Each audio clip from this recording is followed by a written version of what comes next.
Welcome to the Vault Excel. Thank you for joining me. Hope y'all had a wonderful weekend. Please stay hydrated. It's very warm outside in some areas, so please make sure you drink a lot of fluids, water. This commentary is pertaining to two individuals who were dating at one time. They both worked for the same fire department, a male and female. Their bodies were found a little while ago here in East Tennessee, unalive inside of a vehicle. The other commentary I'm going to bring to you is pertaining to Breonna Taylor. Thank you for joining me. If you'd like to donate to this great network, $ BeganG 129 Cash App. 11 Alive is the source. We now know how two South Georgia firefighters died after disappearing for 5 days. Reagan Anderson and Chandler Kubander's bodies were found in Tennessee on June 30th. An autopsy reveals Anderson kidnapped her ex-boyfriend, took him to Tennessee, and shot him and then herself. Authorities say an apology note was also found inside the car. An apology note. Wow. What a story.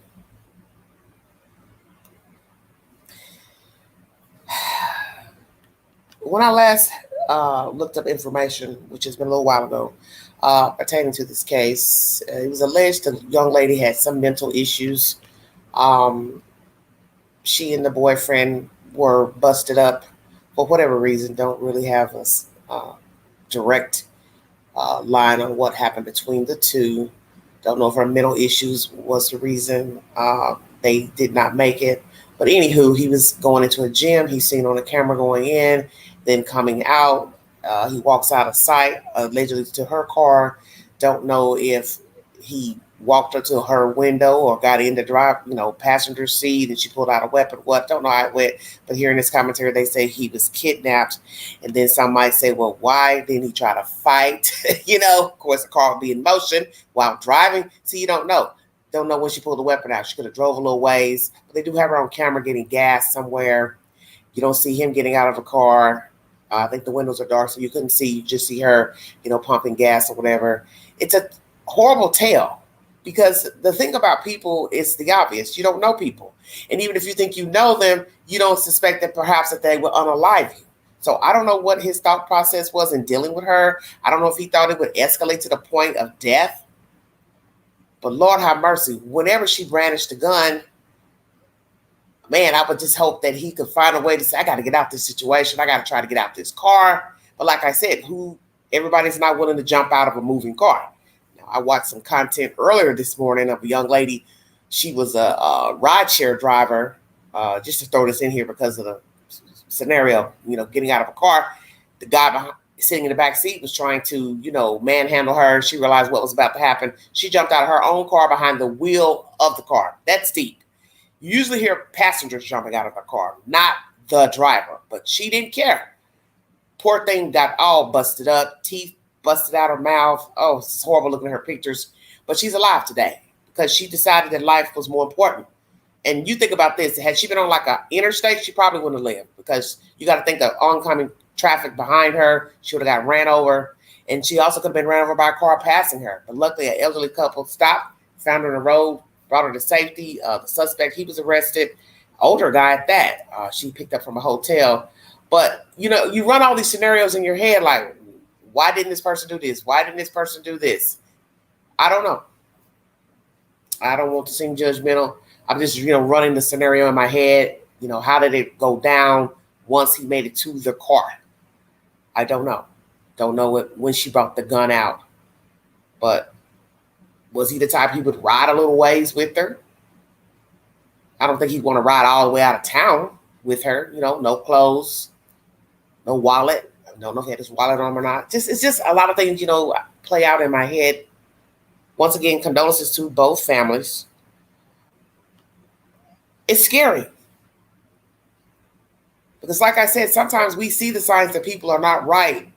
And when I mean not right, I mean mentally unfit, deviant, dangerous. Not just we ain't getting along. We'll step out of those bounds. You see something violent in the person. They act violent. They talk violent. They're threatening you. They're threatening to hurt themselves. I'm sure she did that quite a bit in their relationship, threatening to hurt herself. Maybe that's the reason why they weren't together. I don't know. But it's sad that it had to end this way. I mean, it's tragic because it's sad that she didn't get help for herself. Because in the end, self is first. Self is always first. And that's what everyone has to tell himself or herself. I am number one. No matter what I feel for this person, I am number one.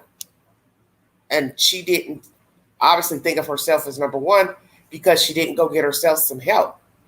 And it doesn't help to be emotionally attached to another human being and you also have mental issues. So I don't know what her life was like, how she was raised, what type of mental issues she was suffering from, but she left an apology note. Can you imagine seeing that, reading that? I'm sure his family has seen the note. I'm sure they read the note to the parents, his mother. He seemed to be very close to his mom. That would be a hard thing to digest. And his mother was very positive, in the beginning, when the story first broke, when they went missing. But, her emotions were probably all over the place. Not want to say anything bad about the girl to the news, to the public, but this is also her son. And she's worried about her son. She's not hearing from her son. And sadly, her son has been unalived by this female. It's a crazy story. And like I said, he may have been the type, he wanted to continue to try to deal with her as civilly as he could. But look where it got him. Now, flip side is, it's not to say that if he just went cold turkey and stopped talking to her, stopped dealing with her, stopped taking phone calls from her, that it couldn't have ended up the same way. I think it probably still would have.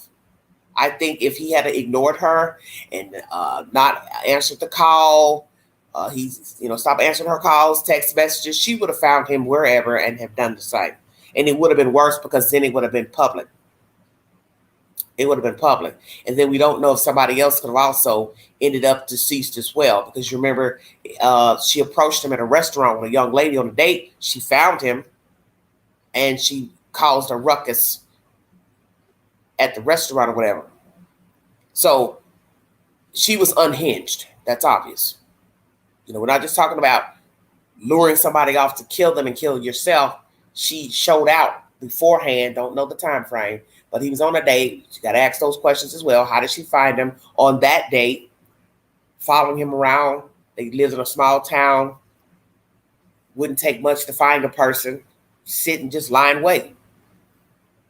I mean, it happens all the time. People do follow people, watch people homes, apartments, their jobs. So he would have had no reprieve from her because her mindset was warped. And I would advise anyone who's in this state or they feel like they're venturing into this state, a mind frame, to seek out help. If you're trying to unalive yourself, you need to seek out suicide hotline or get some counseling. Go find a church, find a pastor, somebody to talk to, or admit yourself into a hospital. If you're also thinking about unaliving another human being, you need to seek help to a hospital as well, because it's not worth it. Because in the end, you don't have the right to take someone's life because they no longer want to be with you. They don't want to talk to you. That is their right. Whether you feel like you have something to say, you feel like what you have is of validity, well, that's not his or her perception. And obviously this young lady, she did not comprehend that. He had moved on. It's a tragic story. It's a tragic story. The next content is pertaining to Breonna Taylor. Thank you for joining me. I'm going to play that information now. Just more disturbing information.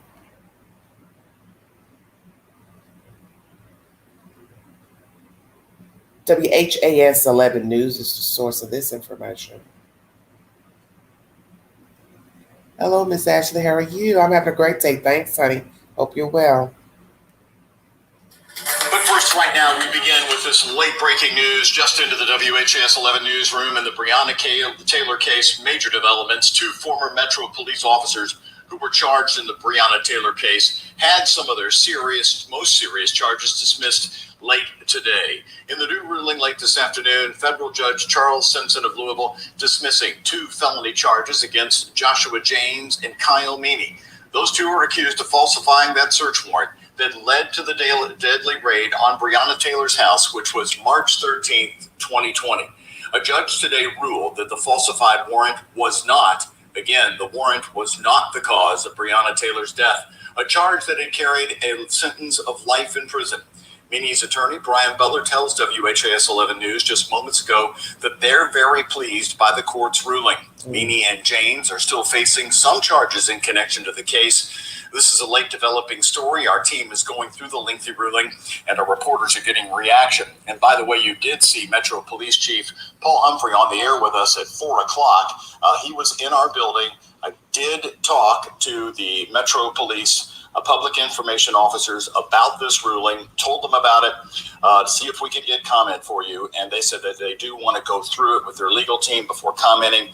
They did have to weigh it because it had just come down as they were in the newsroom. So a developing story sure to come here later through the evening. Well, it's disturbing news to those who care about Miss Breonna Taylor.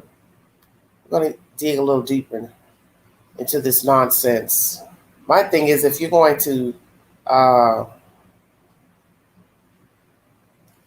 dismiss the serious charges, hell, why not dismiss them all?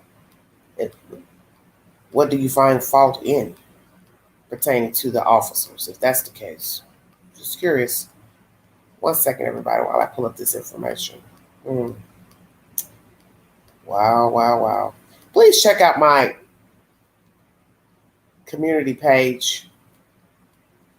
I have a lot of content I've uploaded, about 30-something videos of older content when I was under the name of Everyday Shenanigans, and also, Everyday Shenanigans, because most of that content's under that former profile. Dating, my experience on the date sites, plural. Feel free to watch that content at your leisure. I had a reason for looking up older content because there was something that was on my mind that I wanted to send to someone. And I started going through the queue and all my videos started popping up, my older content. And some of it's very refreshing. I needed to hear some of my old words because I have eaten some of my old words and things I told myself I wouldn't do, what I wouldn't put up with. And I kind of backslid there a few years ago, up until recently, in situations I told myself I wouldn't, venture down. But that's the point. We're human. We make mistakes. And as I said to myself on one of the videos, I apologize to myself for what I put up with when I promised myself that I would not. So I owe Queen an apology. And she has kindly accepted. And I made a promise to her today that I would do better in that arena of what I will not tolerate, whether it's dating or not. Let me make that clarification. All aspects of life. I won't put up with anything that I don't feel like I'm deserving of. I don't have to tolerate anything that I don't have to because of someone else's perception, somebody else's ideology. I don't have to. So that's where I'm at today. So feel free to go into YouTube Q and check out the extensive uploads of videos that I uploaded. Hope you all enjoy some of that content. I'm going to try to come back on no later than tomorrow to talk about dating, my dating experience, something I've experienced here recently. I'd like to share with the viewing audience. So I may come back on tonight to share, what I have experienced here recently, which is not good. But I feel like somebody out there needs to hear it because we're all women of all races, sizes, demographics. And I think a lot of other women are probably facing the same dilemma. So I'd like to share, my thoughts on dating right now. And I hope you all will, tune back in to that live stream. And please follow me also on the Newsbreak app where I post content and commentary on that Newsbreak app. Okay. Now,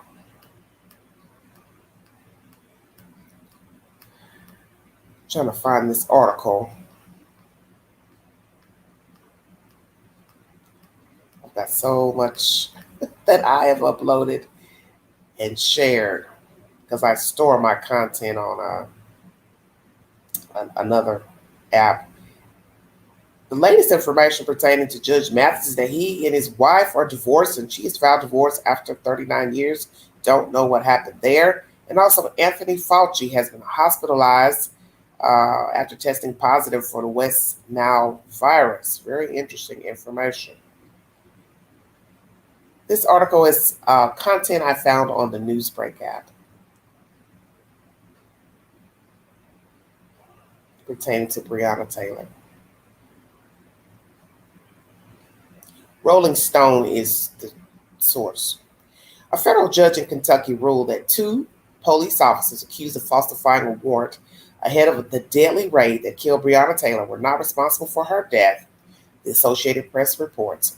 And rather than the phony warrant, U.S. District Judge Charles Simpson said Taylor's boyfriend, Kenneth Walker, was responsible for her death because he fired upon the police officers first, even though he had no idea they were police officers. The ruling was handed down earlier this week in the civil rights violation case against former Louisville police detective Joshua James and former Sergeant Kyle Meany.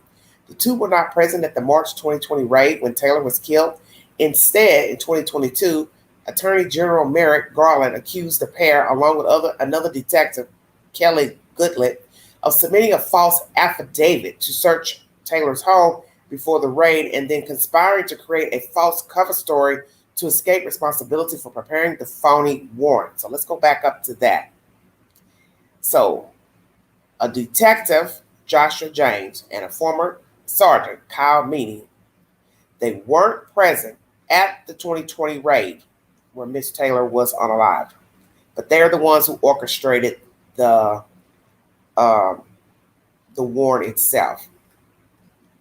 Prosecutors had argued that this phony warrant put Taylor in danger, but Simpson dismissed the claim that armed officers conducting a middle-of-the-night raid on a no-knock warrant, and for those who don't know what that is entry into a person's home without knocking and verifying that you are law enforcement.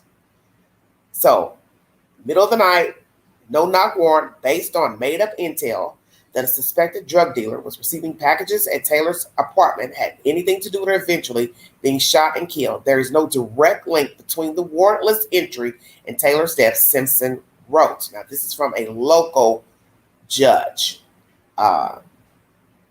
who feels, his name is Charles Simpson, who feels there's no correlation between the warrant and her death. Wow, that's deep. Instead, he argued that Walker was far more responsible. When the police barged into Taylor's apartment, Walker fired a shot, thinking the police were intruders, and hit a cop in the leg. In response, the police fired over 30 shots inside of the apartment, with 5 or 6 striking Taylor. Simpson decided that Walker's conduct became the proximate or legal cause of Taylor's death. Walker was briefly arrested and charged with attempted murder of a police officer, but that charge was dropped. In 2022, he settled a $2 million civil suit with the city, accusing the cops of violating his civil rights by not announcing themselves upon executing the raid. While the indictment alleges that James and Meany set off a series of events that ended in Taylor's death, it also alleges that Walker disrupted those events when he decided to open fire, Simpson said. In a statement, Taylor's family told the AP they were devastated by the ruling and were still trying to process the decision. The only thing we can do at this point is continue to be patient. We will continue to fight until we get full justice for Breonna Taylor, they said. Taylor's family also said that prosecutors told them they plan to appeal the decision. The Justice Department said it is reviewing the judge's decision and assessing next steps. For now, Simpson's ruling has hobbled the DOJ's civil rights violation against James and Meany, reducing the charges to misdemeanors. James is still facing a conspiracy charge, while Meany is accused of making false statements to investigators. Goodler previously pleaded guilty to the charges against him and is expected to testify against the others. Wow. 13 comments below. I'm not going to dig into that belly of the beast. Well, you see, the thing that is so funny about people is the obvious perception. The local judge wants to say, well, her boyfriend Walker caused all this by shooting at the cops. But the point is, it's a ripple effect. You know, we could go over this 1,000 ways in life in general, especially when you're dealing with warrants, pulling people over in cars. One thing begets another. You're betting that what you're doing is right and legal, and it's going to have a what? Decent result. Well, it doesn't work like that because you're dealing with human beings. So this started with nefarious business, such as doctoring up a warrant with no merit. Allegedly, they were watching her home. Whoever it was that was watching her home, detectives. I read this years ago. If you were watching her home, intercepting everything of who was going in and out, the blueprint of her front door, you would have known she wasn't dating that guy. That's why another guy was in her house with a gun. Duh. So the guy you're looking for, or the guy you think is pilfering drugs out of her house, or she's selling it for him, whatever, storing the drugs. Well, then that means she's also doing that with this other guy staying there, which would be a very risque situation. To have another guy coming there to pick up his dope while she's got another man visiting, staying, whatever. I think that would be a problem. Not to say that it couldn't have went down that way, but I'm just saying. Allegedly, no drugs were found in her house when this raid happened. Stay woke now. So we got you watching the house, watching her blueprint, watching who's coming and going, watching packages get dropped off from UPS, whoever. We also hear that he got a sweatshirt received there, but you didn't get any drugs from her house. So everybody pay attention. You're allegedly supposed to be watching her to come up with this idea that drugs are being sent to her door or stored there. But when you exact the raid, which caused her murder, yes, it did, there are no drugs. Now, some would say, oh, something was there, money, this and that. Well, guess what? Mr. Walker claims he had some money stored at her house. Okay? Why would it be stored there? I don't know. That's between them. But it went missing. So where is that $6,000, $7,000 or whatever the dollar amount is, officers? Where is that missing money? If we're to believe that version is true for Mr. Walker. Since you all just assume he was storing something there, maybe that's what he was storing there. Maybe he was keeping money there. He dated her. He trusted her. He couldn't keep money wherever he was staying. So he kept his money there. Now, some are going to say, well, where's the money coming from? I don't know. Don't care. It's not drugs. And that's the whole point of the story. If you were thoroughly investigating the case, you would have known if drugs were being stored there or not, number one. You would also know that she was dating somebody else, which is Mr. Walker, who happened to be there the night you all came in with the no-knock warrant. And he shot because he didn't know that you all were undercover officers or officers exacting a raid. How would he know? He's on the other side of the door. How would she know? She's on the other side of the door. So how is it that Mr. Walker is at fault when it was a nefarious warrant? You see, you can't have one without the other. So now we have a local judge saying, I'm not going to fault these guys for the warrant going in the apartment. But then you also have information that one of them has lied. Well, he didn't have anything to do with the warrant itself. He's just exacting the warrant. Then why are you lying to authorities about what happened? When you just tell the truth? Hey, I did as I was instructed. I went in this lady's house. One thing happened, I shot, he shot back, whatever. What's to lie about? So it just looks like a lot of dirtiness going on with this police department. And I'm not here to judge and group every Louisville, Kentucky officer as the same or whom was working for this police department, but you've got some issues. And you trying to take down this one black guy as if he was some kingpin is laughable. Because a lot of people sell drugs, as you see. And you all were honing in on this girl's apartment as if he was, I don't know who you thought he was. Like he was the cartel. Because there was nothing there, allegedly. Unless somebody who exacted the warrant wants to enlighten us that something else was found. Now, this officer that's going to testify, what is he going to tell us about the events of that night? Is he going to tell us that something else was confiscated that was not written in a report of evidentiary material, such as money, such as drugs. Imagine that. Then he would be a marked man. So it'll be just like he's living in the street. The rule of the street is thou shalt not snitch. So now we have a cop that's getting ready to testify. So he's doing something that they don't believe in because they have the same code. Cops aren't supposed to snitch on other cops. How interesting. How very interesting. So they've been exonerated from the most serious charges, Meany and James.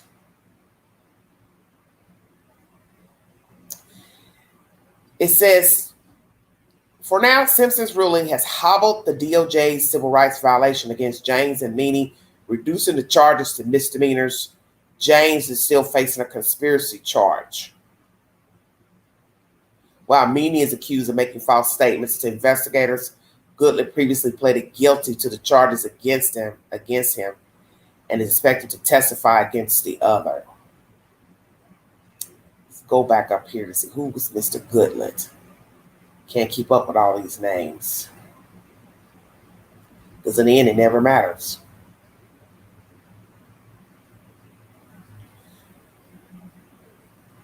So Goodlett is another detective. So we have Joshua James, former sergeant. Joshua James, he's a detective. Former Sergeant Kyle Meany.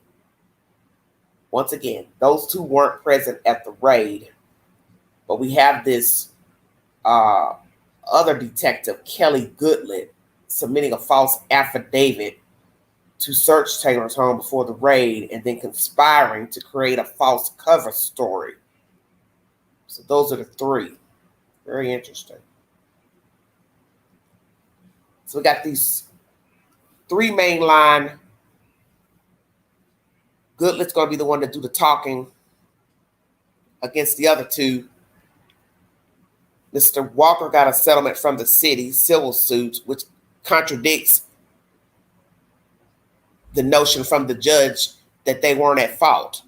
But that's what they say. You can go to court for one thing and be found not guilty or liable for an event, murder, whatever. But then you could be sued, or a city can be sued, or government, whomever, and fault can be found. Or the person can be sued. And members of a jury can find you at fault in a civil suit, not a criminal court. So civilly, there was judgment against the officers and whoever souped up this warrant. But a judge, a local judge, says, oh, Mr. Walker caused this by shooting at the cops. And then we have a federal judge dropping charges. This is bad. Federal judge in Kentucky ruled the two police officers accused of falsifying a warrant ahead of the deadly raid were not responsible for her death. Two judges, federal and local. Yet one's going to testify against the other cops, detectives, or whomever, sergeants. How interesting is that? Well, to me, this is no different than George Floyd. It's all the same. You had other officers standing by, pushing people away, didn't want them to film, didn't want them to watch. Well, you're suffocating a person on a public street. And just like that case, to me, it's no different in this case with Breonna. There's a right and a wrong way to do things. These people falsified a warrant, which led to her death. You can't say it doesn't have anything to do with it. But because had you not falsified the warrant, your officers, sergeants, whomever would have never been there to get shot at by Mr. Walker or whomever. Because if it wasn't Breonna's house, it could have been somebody else's house where somebody had a weapon. Legal, illegal. It's the game. One thing begets another. And that's where the courts don't want to take responsibility. Law enforcement don't want to take responsibility. You didn't have any business at her house. You had no business at her house with a warrant. And then it's a no-knock warrant at that. So that means you don't even knock on the door. You just push the damn door open. You think a person is not going to sit here and try to defend himself or herself and they didn't get any warning to say, hey, we're state police, federal agents, whatever, local police. Somebody had a gun in there. Hell yeah, they're going to shoot back. Why would they not? Or initially shoot. I don't know who the hell you are. You're breaking in my house. And it doesn't matter if the people in the house are doing wrong. It's just common sense. You're breaking and entering. To my knowledge, I don't know that you have a no-knock warrant. Hell, do I even know what a no-knock warrant is? It won't matter. Because you're entering as if you have a key. And I don't think nobody should have a no-knock warrant. That is the most ignorant thing known to man. You're putting the lives of innocent people, officers, random people in the house, in the vicinity, in danger by not identifying yourself to go into someone's home. Just like they shot into somebody else's apartment next door to Breonna. Oh, that wasn't no big deal either. Well, it's no big deal because nobody died. But had somebody died, they would have been suing the city. 30 rounds shot. But it's all Mr. Walker's fault. Well, he's just an innocent bystander himself by just being in her house. He doesn't know that she has a warrant out for her friend, her associate, somebody she dated. So do you see the ripple effect of this warrant? She has no idea they're coming. The boyfriend has no idea they're coming. The guy who she used to date, obviously, he don't know they're looking for him, which that's why I know this is bullshit. Because you want me to believe he's a dope dealer, but he's keeping his money one place and he's keeping the dope in another place. Now, I'm not here to say that he wasn't selling drugs. I'm not here to say he wasn't keeping the dope somewhere else. Maybe he didn't have no dope. Maybe it ran out. I don't know. Don't care. And he may have been doing that, keeping the dope one place, keeping the money somewhere else. But somebody's going to say, well, obviously you weren't trailing him like you thought you were properly, because let's just say he was doing that. He was selling narcotics and he was keeping the dope and the money separate places. Then you should have known where the fuck the dope was. How about that? If you know that their package is being delivered to her house, then you should also know where the dope is. Role play. Follow the dope. Because the dope wasn't in her house. Allegedly, nothing was found. So that means you weren't thoroughly investigating. So it does sound like a souped up warrant. You wanted this guy so bad, you were willing to do whatever you had to do to get to him, break the law. And that's what you did. You bum rushed this girl's house. Her company shot at the cop. Ripple effect, they return fire. She ends up being wounded fatally. A neighbor ends up getting a gunshot through their house. You're lucky that nobody else was killed. You're lucky no other children were killed. So you all have no respect for the citizens of Louisville, Kentucky. You're just selfish. Well, we're going to go do this because we can. But oh, hell, it would have been even worse had some children been murdered. Because in the end, children don't choose their parents. Children don't choose their environments. People are just trying to live. So you're endangering the lives of the people in the apartment. You're endangering the lives of the neighbors. They don't have anything to do with Breonna's her house or who her company is or was. I'm saying if you're going to do due diligence in serving warrants, then know your craft, know your shit, know your evidence. Just like when you serve a warrant, you should know that a person actually lives in that house or that apartment, or have some information that they've been staying there. And we see this all the time with apartments, houses.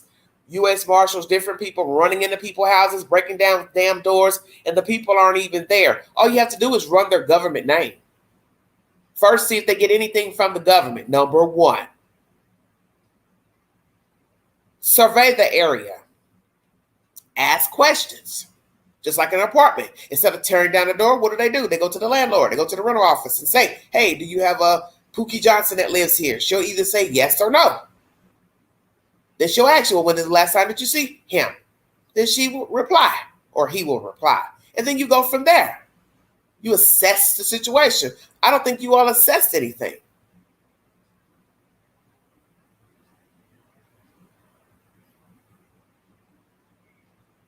a package was going to her house. Yeah, clothes, from what was told in an article.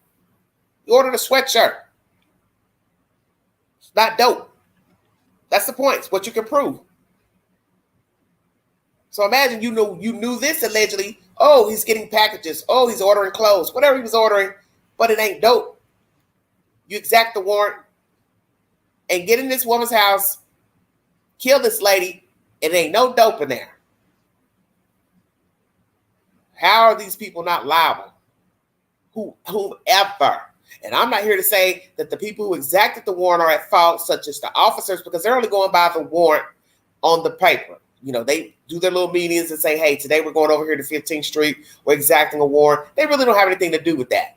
The officers, they're just doing their job. But who exacted the warrant are the people I mentioned earlier who weren't present. Hell yeah, they should be found at fault.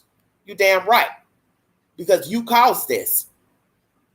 You exacted a fake warrant, and then these other officers executed it, which was their job to do that. So I can't fault the officers because that's what they're supposed to do. And obviously you all have a law of the no-knock warrant, so they don't have no jurisdiction over that either, whether they agree or not. Frankly, they know that's dangerous. Enter into a house without any type of warning to identify themselves. Hell yeah, you get your whole damn head blown off. That's just too dangerous. And whoever exacted that law, you ought to be ashamed of yourself. Because that means you don't even revere your own law enforcement. Because that to me is a safety hazard to send a man or woman into an unknown area at night and just push somebody's door open. So at what point were they going to say they were the police? When they got inside? Boom, boom, boom. Step in. Hey, it's the police. Well, it's too late. Because if somebody hears that door crack, they've already grabbed their Uzi, their 9mm. They're just going to lie in wait till they can get a head shot, a leg shot, a chest shot, and come out and start shooting. That's the stupidest thing I ever heard, a no-knock warrant. But that's the kind of world we live in. Man, he doesn't think. He doesn't think. There's no way I would legally want to send people into a situation where they do not announce themselves. Absolutely crazy.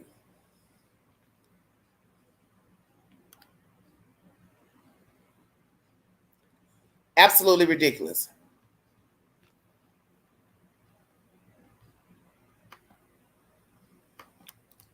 Well, that's my commentary. I want to thank you all for joining me. Once again, as I said, this was a two-part live pertaining to Breonna Taylor. Two of the officers' charges, serious charges, were dismissed against them, which I feel like is just BS because without the warrant, none of this would have ever happened. And as I said before, evidence has already been shown that there was no drugs in her house, no drugs were confiscated, and that the warrant was needless. It was a needless, nefarious, made-up piece of paper. And more people could have been injured and end up dead off a nefarious piece of paper because they were so gung-ho in getting this guy. Like I said, they acted as if he was the damn cartel. Just some regular guy allegedly selling drugs. And he wasn't her boyfriend. They no longer dated. She had another guy there. And now this woman is dead over a sheet of paper and some slap-happy cops that couldn't wait to go in her house thinking this guy had something stored there. Once again, prayers to Miss Taylor's family and justice for her. And once again, Mr. Walker got a $2 million suit from the city, lawsuit. The beginning of this live stream is pertaining to the young couple from Georgia who were found here in East Tennessee inside of a car. The young lady lured him to East Tennessee, unalived him and herself. And she also left a note apologizing. Will they read the note, the full note at one point? I don't know. We will wait to see what the note entails. But anywho, it's a tragic situation. And as I said, if you are in need of mental care, please go to your nearest hospital. That's your best bet to admit yourself as not to harm yourself and to harm others. That's my content for today. I will be back later on, either tonight or tomorrow, to talk about dating, and that will be the next live stream. Please check out my shorts. Please check out my content on the Newsbreak app. Put in your location, and you will get local stories and information in your demographic, the United States and around the world. I have content posted over there. And also, feel free to follow me on IG, Big Sexy 71. And here on YouTube, my community page is full of knowledge and information, breaking news. Know that every story I post, I don't necessarily discuss that content on my channel, but I just bring you the update in case you're following the story and you want to get, more information or update pertaining to that case. I will be back later with more stimulating content and commentary. Thank you for your time. Once again, stay hydrated and stay out of the sun. Use your sunblock and sunscreen, sun hats. Drink enough fluids so you can sustain life, because it is still warm right now in certain jurisdictions. Thank you for your time. You've been listening to the Vault XL. Thank you.